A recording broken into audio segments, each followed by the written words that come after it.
Hello, my wonderful students. How are you?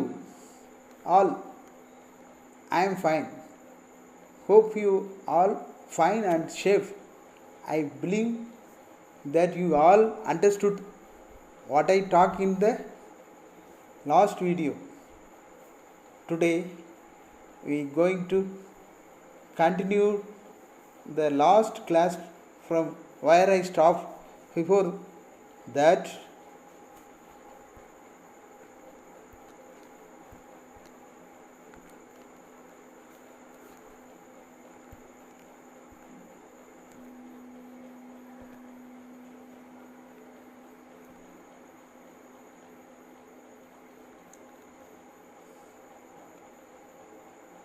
One few questions.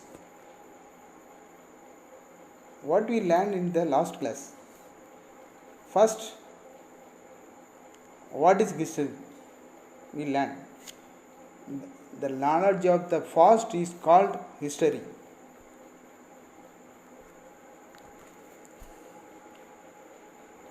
A gittal contain dash grains of silvers. Answer 3.6 grains. Dash gittal were equal to 1 silver tanka. Answer 48 gittals. Today lesson start. Religious literature. Religious லிட்ரேச்சர்னா அர்த்தம் என்ன? சமய இலக்கியங்கள். இந்த சமய இலக்கியங்கள்லாம் நம்ம பழைய காலத்தை பற்றி அறிவதற்கு அது ரொம்ப உதவியாக இருக்குது. Devotion movement is South India and later in North result in the development of bhakti of devotional literature. The Chola period was known as the period of devotional literature, and words such as Kamparamayanam,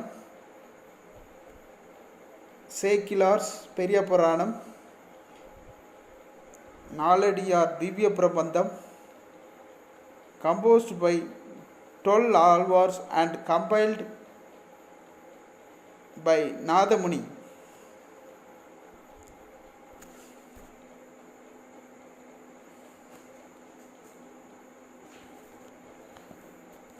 Devaram composed by Appar, Sambandar and Sundarar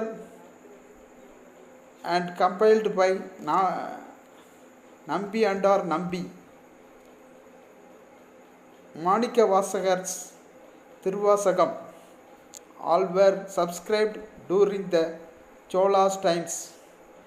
Jayadevas Gita Govindam, 12th century, was follow-up of the Bhakti movement in South India. Kabir Das, a 15th century mystic poet, also had an influence of the Bhakti movement in India. இதில் இந்த பத்தியில் என்ன சொல்லப்பட்டிருக்குன்னா, சமய இலக்கியங்கள் தொடக்க காலத்தில் தென்னிந்தியாவில் பின்னர் வட இந்தியாவில் தோன்றிய பக்தி இயக்கங்கள் வளர்ச்சிக்கு உதவியாக வடிவமைச்சிருக்கு. சோழர்களின் காலத்தில் பக்தி இலக்கியங்களுடைய காலம் என்று அழைக்கப்படுது. கம்பராமாயணம், சேக்கிலாரின் பெரிய புராணம், 12 ஆழ்வார்களால் இயற்றப்பட்ட நாதமுனி தொகுக்கப்பட்ட 4000 திவ்ய பிரபந்தம், அப்பர், சம்பந்தர், சுந்தரர் ஆகியோரால் இயற்றப்பட்ட நம்பியாண்டார் நம்பி, Thevaram,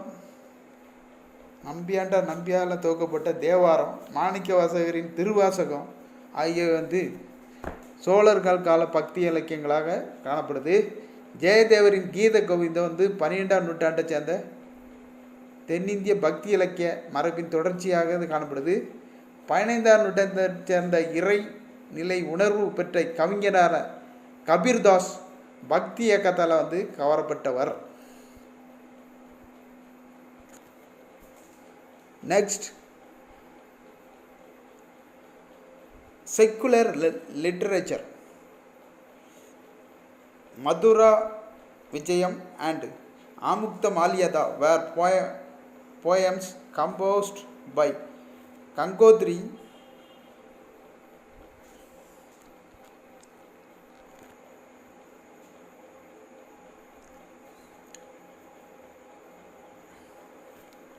Madura Vijayam and Amukta Malyada were poems composed by Ganga Devi and Krishna Devaraya respectively that help us gain insight into the event and individuals associated with the Vijayanagara Empire.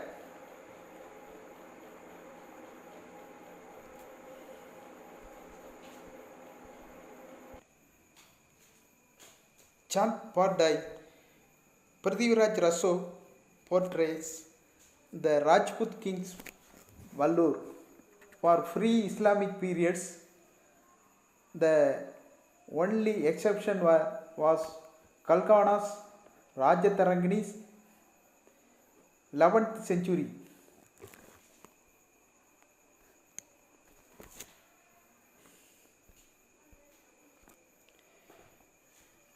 இதில் என்ன சொல்லப்பட்டிருக்குன்னா,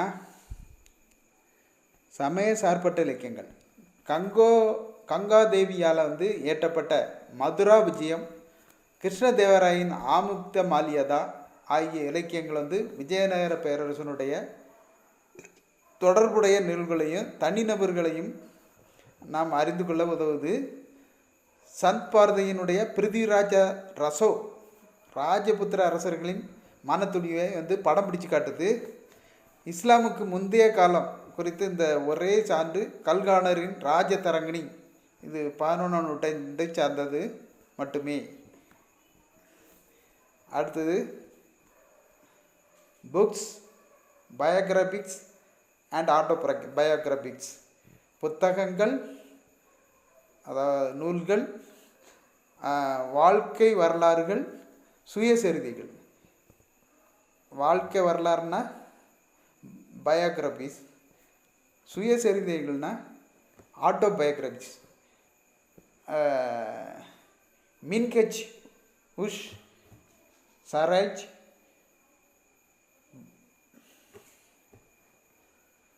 patronized by Sultan Nasir ul Din Muhammad was Saul dynasty, wrote the Dabarkit I Nasiri. The compendium deal with the period from the request of Muhammad Ghori to AD CE 1260. The compendium was named after his patron. In the 13th century, Hassan Nishami, a migrant from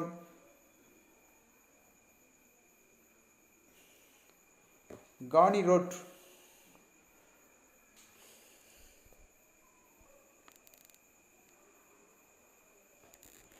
அடிவ வம்சத்தை சேர்ந்த சுல்தான் நசுருதீன்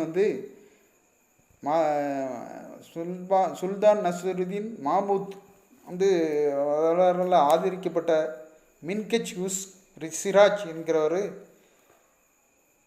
தபக்கத் இ நஸ்ரி என்னும் நூலை எழுதினார்.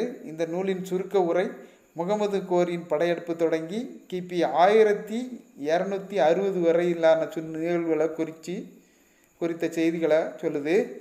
தன்னை ஆதரித்த சுல்தானினுடைய பேரை இது சுருக்கமாக உரைக்கக்கூடிய அளவில் காணப்படுது. மின்கெச் உஸ் சிராஜ் அந்த உரைக்கு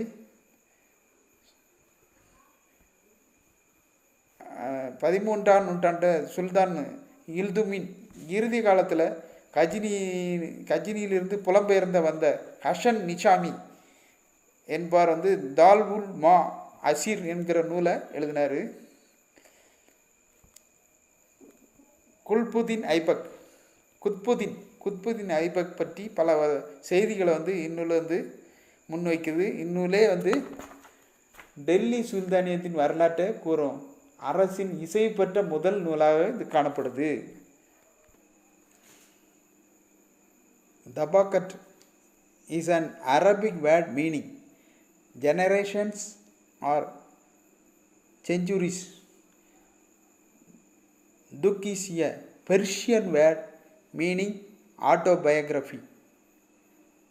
Taruk or Dasku are Arabic words meaning history. இதை தமிழில் சொல்ல போனால் தபக்கத்துங்கிற இது வந்து அரபிய சொல்லு. இதற்கு தலைமுறைகள் அல்லது நூற்றாண்டுகள் என்று பொருள்.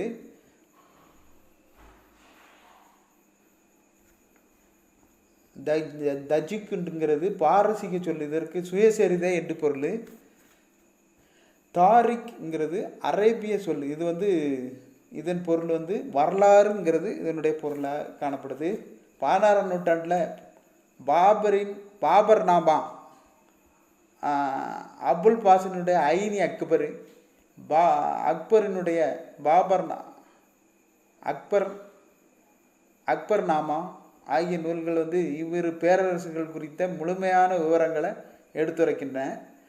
17ஆம் நூற்றாண்டில் தனது வாழ்க்கை நினைவுகளாக ஜஹாங்கீர் எழுதிய தசுக்கி ஜஹாங்கீர் அது அக்கால கட்ட வரலாற்றின் மீது அதிக வெளிச்சத்தை வந்து பாய்ச்சுக்குது. பேரரசர்கள் எழுதியுள்ள சுயசரிதை நூல்கள் தவிர நிஜாமுதீன் அகமத் என்பவரால் தபகத் இ அக்பரி என்னும் நூல் எழுதப்பட்டது. அபுல் பாசனின் மிகப்படுத்தி கூறும் பாங்கின கொண்ட இந்த நூலை காட்டிலும் இன்னும் நூலை நம்பகத்தன்மை வாய்ந்ததாக காணப்படுது. இதே போன்று பதானி எழுதிய மற்றொரு நூல் தாரிக்கி பதானி ஒரு மிகச்சிறந்த நூலாக காணப்படுது.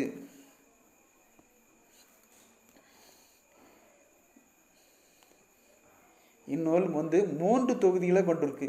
அக்பருடைய ஆட்சியை பற்றி பேசுகிற தொகுதி, அவரின் நிர்வாகம் தொடர்பாக குறிப்பாக மத கொள்கை குறித்து ஒளிவு மறைவின்றி வெளிப்படையாக விமர்சன பூர்வமான கருத்துக்களை முன்வைக்குது. அடுத்ததுதான் பயணிகளும் பயண நூல்களும். அதை இங்கிலீஷில் சொல்ல போனால் travellers and ட்ராவலகூஸ்.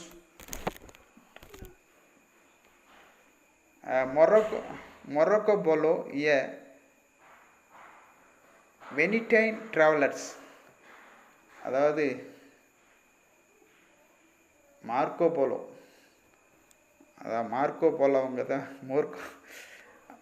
Marco Polo a Venetian travellers visited when the Pandya kingdom was becoming the leading Tamil power in the 13th century. Marco Polo was twice in Kayal, which was a port city personality in Thoothukudi district of Tamil Nadu. It was full of ships from Arabia and China.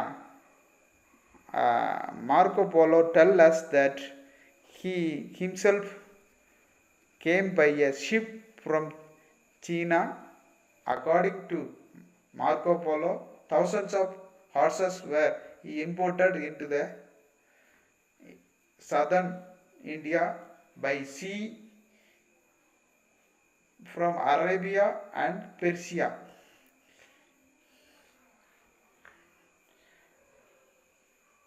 அதாவது 13ஆம் நூற்றாண்டில் தமிழகத்தை சார்ந்த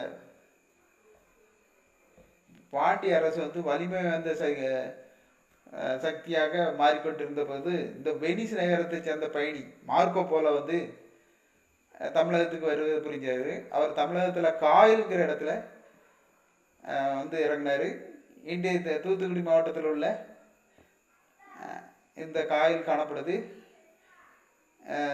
இந்த ஊருக்கு வந்து 2 முறை வந்து இந்த மார்க்கோ போலோ வந்துட்டு போயிருக்காரு. இந்த இக்காலத்தில் வந்து காயில் துறைமுகம் வந்து அரேபியாவிலிருந்து சீனாவிலிருந்தும் வந்த கப்பல்களால் வந்து நிரம்பி காணப்பட்டு இருந்தான். அதனால் அது வந்து ஒரு அருமையான துறைமுக பட்டணமாக காணப்பட்டிருக்கு. சீனாவிலிருந்து வந்து கப்பல் வந்ததாக மார்க்கோ போலோ நம்மிடம் இதில் கூறியிருக்கிறாரு. அரேபியாவிலிருந்து பாரசீகத்திலிருந்தும் ஆயிரக்கணக்கான குதிரைகள் தென்னிந்தியாவில் கடல் வழியாக இறக்குமதி செய்யப்பட்டதாக மார்க்கோ போலோ இதில் குறிப்பிட்டிருக்கிறாரு. அடுத்து கஜினி முகமது ஒரு படையெடுப்பின் போது அல்புரணி 11ஆம் நூற்றாண்டுக்கு இந்தியாவிற்கு வந்த இங்கு 10 ஆண்டுகள் தங்கியிருந்திருக்காரு. கஜினி மாமூதின் சோமநாத படையெடுப்பு குறித்த துல்லியமான தகவல்கள் இவர் கொடுத்ததாக காணப்படுது.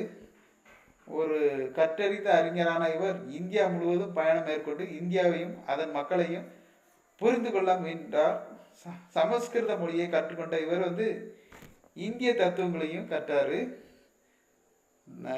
தகுகி ஹிந்த் என்ற தனது நூலில் இந்தியாவின் நிலைகளையும் அறிவுமுறை சமூக விதிகளையும் மதத்தையும் குறித்து விவாதித்திருக்கிறாரு. அடுத்து அரேபியாவில் பிறந்த மொரோக்கோ நாட்டு அறிஞரான இபன் பதுதா, இது 14ஆம் நூற்றாண்டில் இவர் இந்தியாவுக்கு வந்திருக்காரு.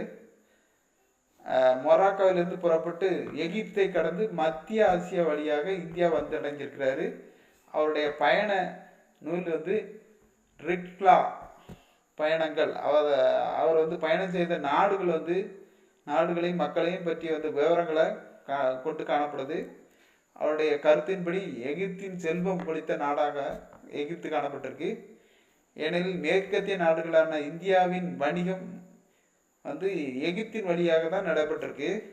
இந்தியாவின் சதி குறித்தும் சதினா உடன்கட்டை ஏறுதல், அதெல்லாம் பற்றி அவர் தன்னுடைய பயண குறிப்பில் எழுதியிருக்காரு. வெளிநாட்டு துறைமுகங்கள் இந்திய வணிகர்கள் விறுவிறுப்பான வணிக நடவடிக்கைகள் குறித்து கடலில் காணப்பட்ட இந்திய கப்பல்கள் பற்றியும் அவரிடமிருந்து நம்ம தெரிஞ்சு கொள்கிறோம். டெல்லி ஒரு பறந்து விரிந்த ஒரு நேர்த்தியான நகரம் என்று அவர் விவரிச்சிருக்கிறாரு. இந்நாட்களில் தான் சுல்தான் முகமது பின் துக்ளக் நகரை டெல்லியிலிருந்து தெற்கே இந்த தேவகிரிக்கு மாற்றி டெல்லியை பொட்டற்காடாக மாற்றினார். அடுத்தது தென்னிந்தியாவை பொறுத்தமட்டில் பல அயல்நாட்டு பயணிகள் விஜயநகரம் வந்திருக்காங்க.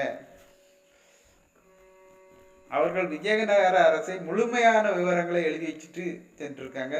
நிக்கோலோ கோண்டின்ற இத்தாலிய பயணி 1920 விஜயநகரம் வந்திருக்காரு. 1943 மத்திய ஆசியாவின் ஹீரட் நகரிலிருந்து மத்திய ஆசியாவின் மாபெரும் அரசரான செங்கிஸ்கான் அரச இருந்த இடம் அப்துல் ரசாக் விஜயநகருக்கு வந்தார். போர்த்துகீசிய பயணியான டோமிங்கோ பயஸ் 1522 இந்நகருக்கு வருகை தந்திருக்காரு. இவர்கள் அனைவரும் கண்டறிந்த பதிவு செஞ்சிருக்காரு இவர். இதை விஜயநகர பேரரசின் பெரும் சிறப்பை இது மூலமா நம்ம புரிஞ்சு கொள்ள உதவுது. சுருக்கம்: கிபி 700 முதல் கிபி 1200 வரையிலான காலப்பகுதி அதாவது the period from AD 700 to 1200 and from medieval and later medieval period in India history. அதாவது கிபி 700 முதல் 1200 வரையிலான காலப்பகுதி தொடக்க காலம் என்றும், கிபி 1200 1700 வரையிலான காலகட்டம் பின் இடைக்காலம் என்றும் வகைப்படுத்தப்பட்டிருக்கு. அடுத்து source of classified as primary and secondary sources. சான்றுகள் இரண்டாக பிரிக்கப்பட்டிருந்திருக்கு. அவை முதல் நிலை சான்றுகள், இரண்டாம் நிலை சான்றுகள் 2 வகைப்படும். அடுத்து inscription on stone, rocks and temple walls and copper plates grants with royal order and event in the court which have evidentiary value are dealt with. கற்கள், பாறைகள், கோவில் சொல்கள் ஆகியவற்றின் மீது உள்ள பொறிப்புகள் அரசு ஆணைகளையும் அரசவை நிகழ்வுகளையும் கொண்டுள்ள செப்பு பட்டயங்களை தெளிவான சான்றுகளாக காணப்படுது. தொடக்க இடைக்கால நினைவு சின்னங்களான முகலாயர் கால கோவில்கள், அரண்மனைகள், மசூதிகள், கோட்டைகள், ஸ்தூபிகள், கோபுரங்கள், கல்லறைகள் ஆகியவற்றை கோடிட்டு காட்டப்பட்டிருக்கு. அடுத்தது இல்துத்மிஷ், அலாவுதீன் கில்ஜி ஆகியோருடைய நாணயங்கள் பிற்கால முஸ்லீம் அரசர்களின் செப்பு நாணயங்கள் ஆகியவற்றை பற்றியும் விவாதிக்கப்பட்டிருக்கு. பக்தி இயக்க சகாப்தத்தை பற்றியும் தெரிந்து பக்தி இலக்கியங்களை குறிக்கப்பட்டிருக்கு. இடைக்கால அரசியல், சமூக பொருளாதார நிலை குறித்த தகவல்களை வழங்கக்கூடிய நூல்களாக இது காணப்படுது. வாழ்க்கை வரலாறு, சுயசரிதைகள் ஆகியன விவரிக்கப்பட்டிருக்குது. இந்தியாவுக்கு பெரும்பாலான அரேபிய, பாரசீக பயணிகளின் பயண நூல்கள் இறுதியில் கொடுக்கப்பட்டன. இத்துடன் இன்றைய பாடப்பகுதி முடிவடைந்தது.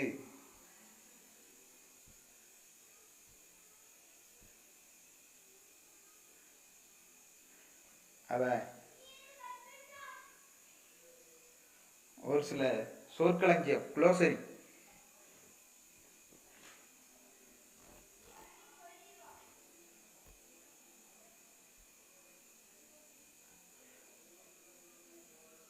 அதை அடுத்த பாடத்தில் பார்ப்போம்.